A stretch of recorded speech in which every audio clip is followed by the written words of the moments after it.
Hi, I'm Talmadge. I'm the interim vice president of UHWU and a medical assistant at Huntsman Clinic 1A. Hi, I'm Madeline. I'm an HCA at E50 at the main hospital. I'm Shyla. I'm the chair of the Leadership Development Committee, and I'm also a nurse at the Madsen Clinic. Hi, I'm Jessica. I'm the interim president and also work on the Leadership Development Committee, and I'm an acute care resource nurse. And I'm Caleb. I help with community outreach and education, and I'm a nurse on the burn trauma ICU. So today we're going to go through a training that will cover some very basic information about organizing, Some of the topics covered will be unions and why we need one, what it means to organize in the state of Utah, and how premajority is the right strategy for us to win, successful examples of other pre-majority unions.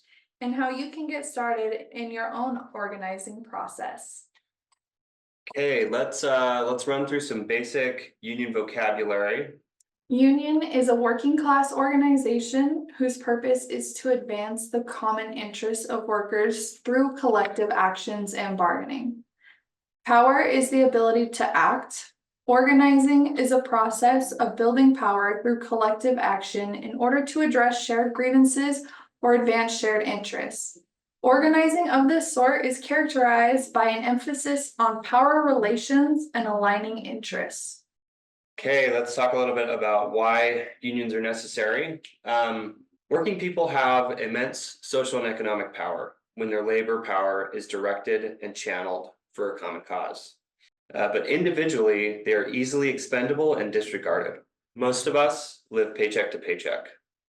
The bosses know what the issues are and what they need to do to fix it, but it can't and won't come from them. We have to give them the reason to change. Only working people have the incentive to protect their rights. Your managers and administrators don't, and frankly won't. Right to work legislation says that union memberships cannot be a condition of employment. No closed shop unions. Collective bargaining, this is a definition that you're going to need. It is a tool that workers in the private sector and federal government employees use to get recognition and a contract of employment. It's important to emphasize that we do not currently have collective bargaining in the state of Utah, but that is going to be a goal ultimately for us. Right to work. Right to work laws aim to undermine unions' bargaining strength by making it harder for workers' organizations to sustain themselves financially. Right to work laws also lower wages and benefits, and they weaken workplace protections. Research shows that right to work laws do not have any positive impact on job growth.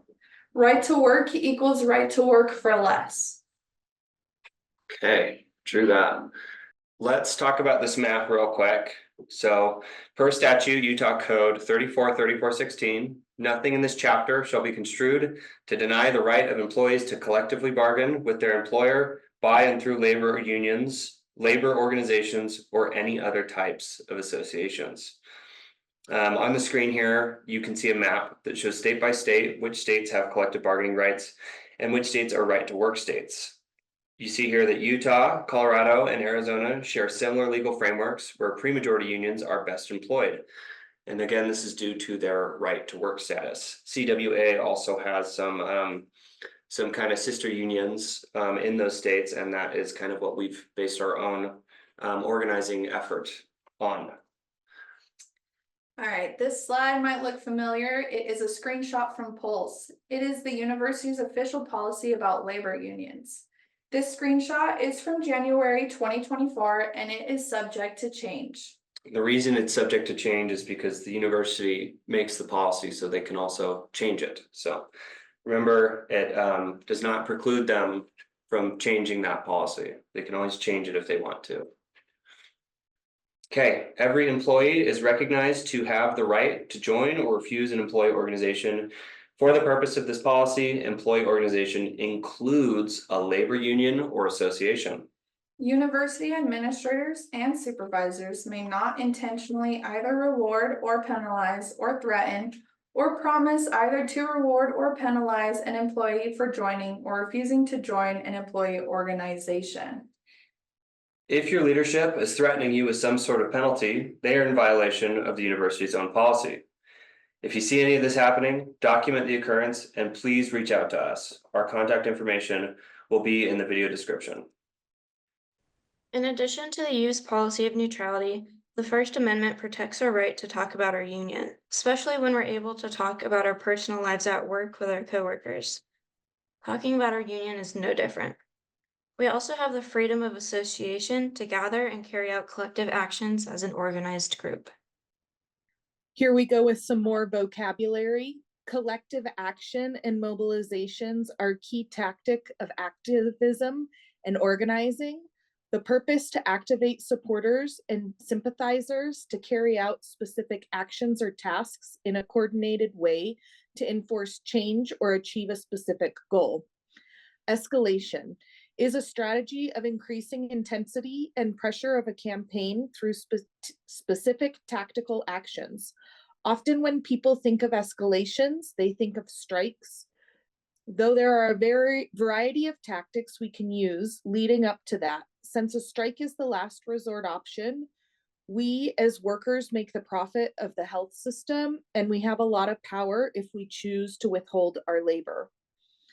Open solidarity, premajority unionism is a method of union organizing which allows workers the ability to organize and carry out collective actions without collective bargaining or formal contracts.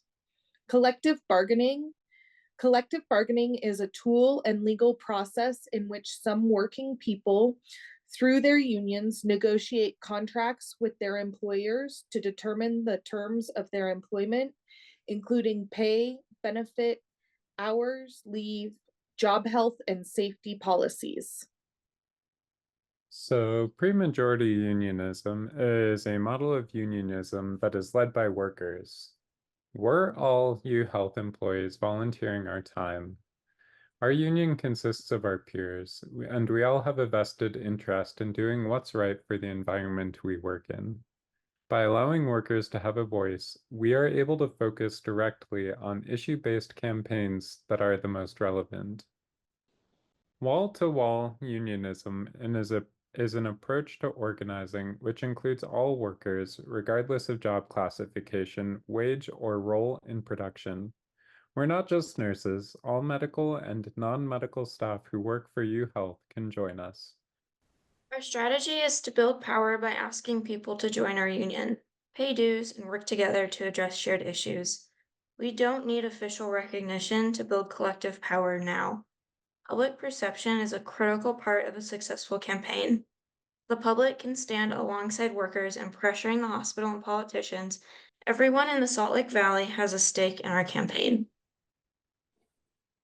A lot of pre-majority strategies we are able to use our strengths to our type of union.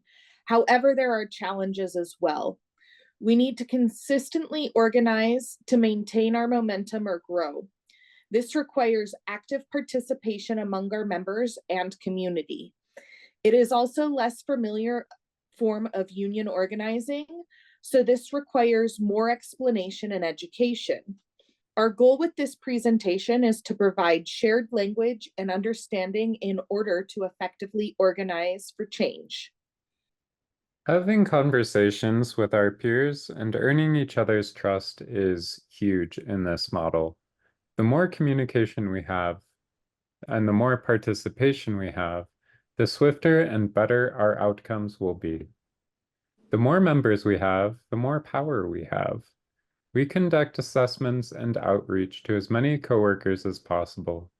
Learn more about these concepts at the Organizing 201 training. Here are some examples of other pre-majority style unions and what they have accomplished. Denver health workers were able to win the following campaigns, some of which include whistleblower protections, wage increases, and holding their administration accountable for listening to their frontline workers. UC health workers were able to win the following campaigns, including ending TRAP contracts, implementing break policies, wage increases, and free parking in their newest parking lot. All right, let's talk about money. Union dues are the means to building our organization and effecting change. They're collected independently, so our employer can't stop you from contributing financially to our union. Dues go towards things like creating educational and promotional materials, holding events, and more. How dues is spent is voted upon by dues-paying members. When you sign up on our website, you'll also be asked if you'd like to contribute to a political action fund. The money from that will go towards creating legislative change. And again, we're all volunteers and not getting paid to participate in the union. Dues are based on your personal income. Our website features a calculator that will calculate 1% of your income for you. We know that money is tight for many people right now, so we have incorporated a $10 minimum to help out those who make less than $40,000 a year. When we accomplish our goals, your dues will pay for themselves, whether that's through earning pay raises or benefits or free parking. The sky's the limit on what we can accomplish here. That summarizes this presentation. Here are some next steps for you to become involved with our union. Please sign up and become a dues-paying member and continue to watch and attend our educational sessions. We'll include those links in the description below. And when you talk to your coworkers about unionizing, take notes, get others involved. And finally, we host general member meetings once a month. Check our website for details. We'd love to see you there.